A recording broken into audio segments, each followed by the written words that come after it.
the 2023 Marble League was incredible. Maybe my favorite Marble League ever for undisclosed reasons, but we'll get into that, okay? So the 2023 Marble League ended a while ago, admittedly, but I needed to make a video about it because, well, I mean, did you see the final standings? I have to make a video. I don't know if you can tell who my favorite team is, but it might be the team that just won this last Marble League. And I figured I wanted to give an overall review of this Marble League and how it all went in the events and everything. I think that this was genuinely a really fun Marble League. I really liked the events they picked out this time around, and I want to talk through it all. So here's how I want to structure this video. I'm going to talk about every single event, all 16 of them, and then I'm going to go through all the teams and give a little thought about them. And I think I'll talk about the Showdown for a little bit, but I'm not going to mostly focus on that. As fun as the Showdown is, that's not the main focus of this video. So the very first event this Marble League was the Honeycomb Team Pursuit, which was an absolute banger of a marble race. And I am not just saying that because the Crazy Cat's Eyes immediately won. Like, I feel like races in the Marble League can get a little bit stale, but I really think this was a great way to shake it up. And it being that the third marble's time is the time that counts was a very, very interesting way to go about it. I think it was really fun. And okay, and we gotta talk about the Cat's Eyes were so risky during this event, but it paid off so well. I was squealing watching this. It was incredible. Of course, the Savage Speeders had to come in with that second place finish, but you win some, you lose some, and we won some, so I'm happy with it. Then, of course, there was the Steeplechase, classic Marble League event. Obviously, this one was a little controversial because of some things that happened with scoring, and I don't want to get into that too much, to be honest, but the event itself is fun. It's not one of my favorite Marble League events, if I'm going to be totally honest, but it's a good one. You know, and I feel like at the end of the day, there's such a small production team, it's really hard to get everything right. I mean, you're going to make mistakes like this. I make mistakes in my videos all the time. I don't think I've released a single Marble League video where I haven't made a factual error, like I just say something that's factually incorrect. I don't think I've made a single Marble Sports video where that hasn't happened, to be honest. So, I get making mistakes, but you know, it is what it is. Again, I don't want to talk about that too much. But other than that, great time. It was cool to see Team Plasma go out there and kill it. We didn't see a lot of that this season, sadly, but I liked seeing it in this event. Event 3 was the 5-meter hurdles. This is an absolute classic, but I feel like having this event right after Steeplechase, like, they're not the same event. I feel like it does get a little, like, it's just samey, and that's the reason why I didn't like Marby the One for the first long time that it was being made. Even season 2, I didn't watch Marby the One season 2, even though the Cat's Eyes won that, because to me it just felt very repetitive at the time. I've come to appreciate it a lot more now. But back then I was like, I don't know, I just didn't see the appeal. But I get it now. I really do. And when it comes to the Marble League, I really like variety, especially like Marby the One, you're not there for variety, you're there for just really good races. But the Marble League, to me, is variety sports. It's meant to be so many cool, different, interesting ways to challenge the marbles and see how they all come out. But I feel like these are just two events that are fairly similar, just stacked on top of each other. I mean, they're both, you're trying to go over things, and again, they're pretty different, but I don't know. That's me. I honestly don't know what I was talking about here. I don't know why I felt the need to complain about this. I mean, it's not even true. Like, the events aren't similar. I don't know what I'm talking about.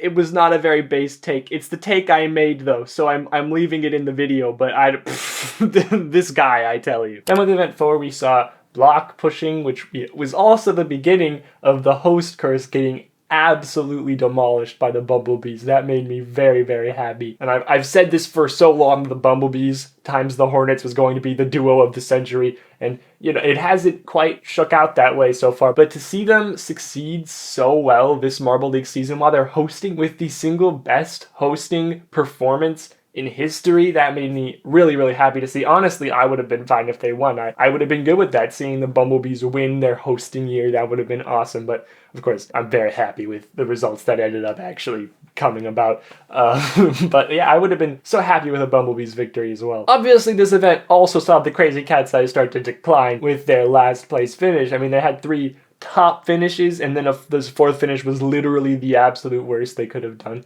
And this is the thing about the Cats is they're a really, really good marble sports team, and Red Eye is potentially, I mean, definitely at least one of the best marble sports athletes out there. But what the team as a whole really lacks is good consistency. They're really good at taking risks and going in for just trying to get big points and trying to do well and stuff, but sometimes it just really backfires, and consistency is the one thing that the Cats just don't have. Event 5 was another Marble League staple, the 5-meter sprint. And honestly, in my opinion, that is probably one of the most boring Marble League events, but it's such a staple to the Marble League that it's like, I'm okay with it coming back. It's a classic. It's a classic. And you know what? It's a good event. It is. It's not one of my favorites. And the Savage Speeders are way too good at it. They're way too good at it. Like, they didn't win this year, which I think this is going to be the Marble League fact I get wrong. They've never lost this event before, but they didn't win this year. However, they still got third place. Like, they're too good at this event. Don't get me wrong, okay? I am not one of those people who doesn't like the Savage Speeders. It's just they've won 2 Marble Leagues and 2 Marbula ones, and it's just so boring if they win again. I'm always sitting there like, I like to see the Savage Speeders go out there and kill it. They're a really, really, really good team. It's just, like, come on. Let anyone else have the spotlight for a few minutes, maybe. Although I'm a crazy Cat's Eyes fan who loves Marbula 1, so I don't really know if I have much legs to stand on. Although, you know, Marbula 1 Season 4, they replaced Yellow Eye with Blue Eye.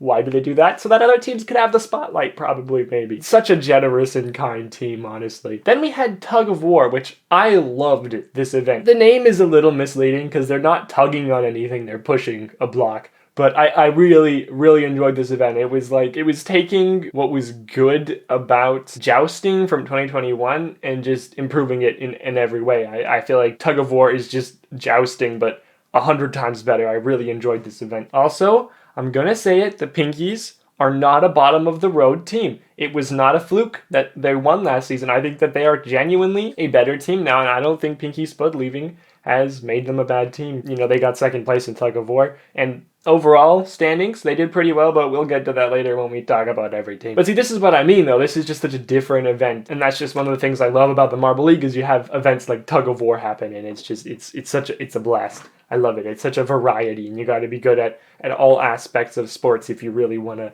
come in here and win the Marble League. Then we have Funnel Endurance, which, again, an absolute classic. I really liked the setup they used this season. I think they started using the setup last season. You know what? Again, Marble League classic. You can't have the Marble League without Funnel Endurance. And hey, it was nice to see Shining Swarm and Gliding Glaciers on the top for, I think, the only time the whole Marble League. Event 8, putting us halfway through, was Balancing.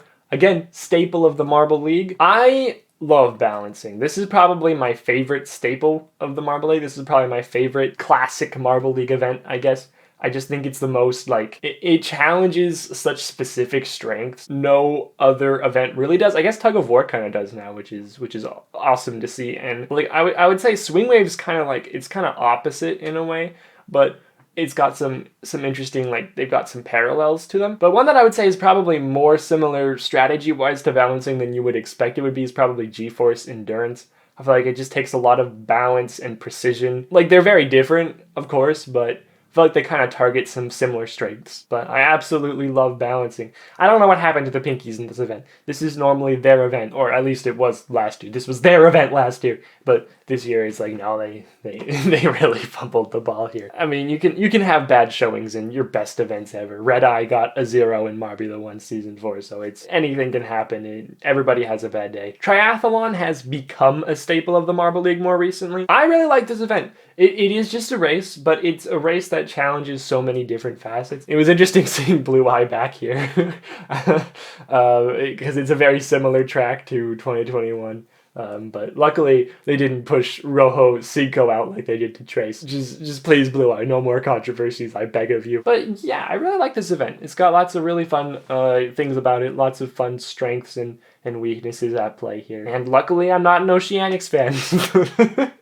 So, you know, Crazy Cat's Eyes are actually good at this event, which I think definitely helps a bit. Then we had the 5-meter relay, which is basically the better version of hurdles and the sprint Like, they're all on this same 5-meter track, but I like this one the best for sure because it's got the most, it's obviously it's a lot of teamwork, but you don't know who's going to win after the first like couple seconds. There's the trade-offs, and that really can change the whole game because you've got to be fast, but you've got to be good at the trade-offs, and it challenges that racing and speed portion with something much more challenging to go along with it. And you got to be good at both, and that's what I really like about it. Is it's not just a race; it's something more than that. Obviously, Cats didn't do well. I mean, I keep bringing up the Cats because they're my favorite team, and that's kind of like the aspect I look at the game. But Team Omo did great, which is awesome to see, and Thunderbolts did something for once, which I know I hate on the Thunderbolts sometimes, but I was actually happy to see it. I was like, please, Thunderbolts, do anything with your lives. I beg of you. And they did. They showed up in this one singular event and took second place, so that was nice to see. We also saw the return of an absolute classic event this Marble League, with the 11th event being the Maze Run. And that gave me so much nostalgia seeing them all back on the maze course again. And maze races, they're just so unpredictable. Like, anything can happen at any point, which is one of the things I really like about them, but it's also something that's like, it's really scary. It really is. Because like just anything can happen. But it was great seeing Kanoan do well because the Rangers needed some sort of victory in this Marble League. They absolutely needed it because it was really sad how they were doing. And Team Galactic was having a little bit of a comeback here with these last two events, which was great to see because, again, another team I got a soft spot for some of these teams that normally perform really well and then they just don't in a Marble League, and I always like, but it kind of has to happen for some of the normally lower down teams to get some spotlight. And I like seeing that as well, so it kind of just goes how it goes, I guess. Then we have the March Wave. It's definitely become a newer staple of the Marble League. And it's interesting because instead of the catch basin being where you want to be, like in balancing, you don't want to go there, because if you go that far, you just lose all your points, which is something that I both love and it can be a little frustrating, because it's like, you're like, yeah, let's go team, but then they get too excited and they go, whoop, and it's all over for you, and he's like, oh man, shucky darn, just like, oh man. It challenges the marbles in a very weird way, which is fun to see. It's an event the Cats suck at. They suck at this event. Then we had event 13, which was the elimination race, which the Crazy Cat Eyes have always sucked at the elimination race. They have never been good at the elimination race, but this is an event I adore. It's the most suspenseful, like you're on the edge of your seat the whole time, and that is what I love about this event. It just really gets you going. It's like yes, this is sports. You're just I love this event because your team can win a race and then win the next race and then come last place and they're out. Like what happened to Savage Speeders and getting 12th place in the end. You gotta, like, there's just such an interesting strategy to it. It's not just a race. You've gotta keep your stamina up, but you also don't want to get last. But it doesn't matter if you get second to last. Like, get second to last and you can still win. You just have to not get last. You don't have to do good consistently. You just have to not be the worst. Like, it's such a different strategy. Whereas if you just keep going out there and you keep getting first and first and first, eventually you're going to run out of stamina and you're just going to get eliminated low. And you're not going to do well, which Savage Speeders should know better. They definitely had that coming to them. And Rojo Uno won, which made me very happy. Then we had that brand new G-Force Endurance event. We saw the little mini one-off video showing it off and showing how the event worked, which I really liked that. I like that they did that. And seeing it now here in the Marble League as an actual event was awesome. Obviously, again, Cat's Eyes crushed it. Thunderbolts did well, actually, here. So I take back my previous statement. They did well, at least in one other event. This was one of those events that really saved the Thunderbolts from a basement finish in the end. Again, glad to see it. Glad to see it. Event 15 was the Sand Rally. And I'm going to be honest, I do really like the Sand Marble Rally, but I just think it's such a boring Marble League event. Like, I just always feel like whenever they do a Sand Rally, I always get, like, kind of sad because I'm like, oh, they could have done something so much better with that slot. Like, there's just so many more unique and fun events that we just don't get to see a lot of that could have gone there instead. It was also interesting that the order you finished in this event would determine your starting order in the next event, which honestly I wasn't a fan of either. Obviously Red Eye won, so like I don't have a lot to complain about. But I feel like if you're gonna host a Grand Prix, you gotta give those marbles a shot to actually claim their spot on where they're going to start based on how they are on the track, which I think is just always makes more sense to me to earn it that way. But obviously worked out fine. I'm not biased. Then the final event that they had to end off this season of the Marble League was on the Honeydome Grand Prix, which actually made me really happy. Honeydome Grand Prix is just such a good track. Like, honestly, probably my favorite Marby the One track. I mean, Electron Expressway is really good as well, but it's up there. It's one of my favorite Marby the One tracks for sure. I've always loved Honeydome. And I was really sad when it wasn't in Marby the One Season 4, but the reasoning being that it's in the Marble League, that's awesome. And obviously Red Eye crushed it out there. And obviously Bumble killed it out there as well. Fantastic job. That was one of the best races ever. Like, that was a great race, and it was down to the end battle, and neither Marble was going to give up. And it was so fun. And obviously it ended very well for me because the Crazy Cat's Eyes came out on top this Marble League. Greatest moment in marble sports. I've been a fan of the Crazy Cat's Eyes ever since the 2019 Marble League. And to see my lovely cats, they weren't a good team when I started rooting for them. Okay, they weren't. They were seen, honestly, they were seen as a pretty bad team. Like, they were just a team that nobody cared about, to be honest. Like, nobody talked about the Crazy Cat's Eyes back then. But to see them go from that team to just one of the best marble sports teams ever and winning a Marble League, winning Marby the One, their captain, Red Eye, is one of probably top 5 best marble athletes in the league right now, at the very least, if not all time. It warms my heart so much. It makes me very happy to see the Cat's Eyes just, coming out here and doing a fantastic job like I always knew they could. Bumblebees, again, host curse, broken. Not a thing. I think we can safely say no such thing as a host curse. Bumblebees came out here and took 2nd place. We still haven't had a host team win, but are you really going to tell me that's a curse? Because I feel like most of the time host teams are just pretty average teams. But the Bumblebees killed it out there. Savage Beaters, 3rd place. I'm fine with that, actually. Getting on the podium, Savage Speeders, they belong there. They always earn it. I'm just really glad they didn't win. I'm just really glad they didn't win. Pinkies in 4th, like I said, they are not a fluke. They are a good team now, which I love to see. They were much better in Marby the One Season 4. They didn't deserve that spot, but I mean, they did really good. And here now, Marble League 2023, they didn't make podium, but they got 4th place, which is literally the next best thing you can do. Rojo Rollers get 5th place. Oh, what? The Rojo Rollers were actually a team that was like in it to win it for so long. There were so many predictions like Rojo Rollers, winners of 2023 Marble League. And that's so weird because Rojo Rollers, they've qualified, I think, exactly one other time for a Marble League in 2021, and they came last place. Like, that's the team we're talking about. Now they qualify again and get 5th? Who are they? And what have you done with my mathematicians? Team Galactic got 6th, which is like the worst thing they could do. Like, you can either be way off or you can be right there on 5th, but Team Galactic 5th getting 6th, it's kind of sad to see. They haven't been very 5-y lately. I think they're trying to get rid of the 5 stereotype. But I mean, if you're gonna do it, at least get 4th, not 6th. That's just really sad. But yeah, Team Galactic 6th place. Raspberry Racers took 7th. This wasn't their year, but they were in it for a lot of it, and it's clear to see Raspberry Racers aren't going anywhere. They're always gonna be in it for the fight. They're always gonna be one of those top teams, and they proved it again. At least in the Marble League, not in Marble the One. Don't bring them back, please. Please don't bring them back. Midnight Wisps came 8th place, just barely placing top half. Obviously, they won the 2018 Marble League and haven't done anything good since then, so I'm glad to see them at least take top half this Marble League. They had some really good moments. I was glad to see them kind of have a bit of a comeback from where they were, but, I mean, still 8th place overall is not... It's nothing to gloat about, but it's nothing to scoff at either. Snowballs came 9th place. We're now down into the bottom half. I was just really happy to see Snowy those last 2 events. That made me ecstatic, just absolutely ecstatic. They've never been a fantastic team, but they had a few really, really good events this year. 2 1st places, 2 3rd places as well. Did they really lose the Marby the One race? Oh, wait, Snowy actually sucked.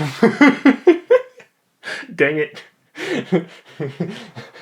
Oh, wait, Snowy actually sucked in that race. That has made me very, very sad, but still the Snowballs had some great races this season. The only time they came last place in an event was the very first event, so, I mean, that's some kind of consistency anyway, and It resulted in middle of the pack. Oh, Rangers 10th place. Like we've been in a slump. They've been in. I mean, they won the Marby that won season 3, but even with that in account, like for the Marble League especially, the Rangers have definitely been in a bit of a slump recently. I hope to see them get out of it soon. I am one of the O personally. I know a lot of people find the Rangers very annoying because of their fan base and the O's and whatever, but I like the Rangers. I do, and I hope to see them do well again soon. Another Fruit Circuit team, the last actually in this Marble League, 11th place Meliello. They do how they do. They doobie doo bah. Like, okay. Meliello's a fun team. The thing about them is you can never expect anything from them because, you know, like obviously they're a Marble League champions. They won the 2021 Marble League, but they just don't have... Meliello don't know what consistency is. They've never heard of that term before, and that's always gonna be their downfall. It's always going to be their downfall. They don't know what the word consistency means. It's just, they're going to go vom, vom, vom, vom, vom, vom, vom, vom, and they're never going to really be respected as one of the competitors always, because the thing is, they won a Marble League, but other than that, they can't, like, they never really do that well. So, Team Momo 12th place always makes me sad to see Team Momo do poorly. Like, I should just expect it from them at this point, but it does always make me sad. I always think maybe this is the year Team Momo switch things around and just to kill it. No, wasn't this year. Wasn't maybe next year. We'll see. Thunderbolts 13th. Thank you for getting out of the basement, Thunderbolts. I appreciate that. Thank you for making some sort of comeback right at the end there with your 2 silvers. It wasn't enough to do really much for you, but it got you out of the basement, so I'm glad to see that for you. Shining Swarm 14th place. Sounds about right. I for one, am not surprised. Like, they got 2nd place last Marble League. Fluke. Absolute fluke. Shining Swarm who? I'm sorry. But Gliding Glaciers got 15th place. They're going to be the new hosts next Marble League, which, first of all, very, very excited to see because I love Winter Marble Leagues. 2018 was a great time. I'm also really hoping to see the Oceanics not get relegated for once in that showdown. Hopefully the ice events can help them out. But the Gliding Glaciers just got 2nd to last place, and now they've automatically qualified for the next Marble League. And I mean, like, there's been worse. Snowballs didn't even qualify for the 2017 Marble League when they were picked to host the 2018 Marble League, so it goes how it goes. But do they deserve this auto-qualification spot? No. But that's not really how the host team pick works, so we'll see how Gliding Glaciers do. Team Plasma, they have so much potential in my opinion. I mean, like, they have some events where they do so well. I mean, they got 2 medals this year. They got a win, but they can never keep it up. I think the thing is, like, the competition's just so fierce. And they're so new to it all. I mean, obviously they competed in the 2018 Marble League qualifiers, but they didn't exactly do well there. And obviously they practiced a lot and they've gotten way better since then. But they still couldn't manage anything other than qualifying and coming last. I mean, like, they won the showdown last year, but they didn't do enough. Obviously, last place finish. Kind of sad to see it from them, but it is what it is. Some team has to be last, and Team Plasma took that absolute honor this season. So again, I'm going to talk a little bit about the Showdown, but I'm not going to get into it too much. I think the Showdown events were fine. Again, Sand Rally, again, is one of only 6 events. Kind of sad. I did really like seeing all those teams compete in the Honey Dome as well, you know, seeing Indigo Stars kill it out there. Thank you for doing that, because that's another team. They need a spot in Marby the One. Come on. Why have they not been given a spot? And also seeing Solar Flares and Purple Rockets do really poorly. But seeing them go out there and compete at all in a Marby the One event it made me very glad to see. Actually, I don't think Solar Flares did that bad now that I'm thinking about it. But Purple Rockets did. I could pull up those scores, but I'm not going to. This is just all going to be off the top of my head. There was a lot of classic Marble League events in the Showdown this year, which, take it or leave it, I don't know. I feel like I definitely am much more of a fan of when they put the more unique events in the Showdown, just because we get so few Showdown events. I just want to see these teams compete in, like, the cooler stuff. So I was glad to see GeForce Endurance and Honeycomb Pursuit thingy and the Honey Dome as well. Those all made me very happy. The other 3 events, take them or leave them, it's fine, but I would...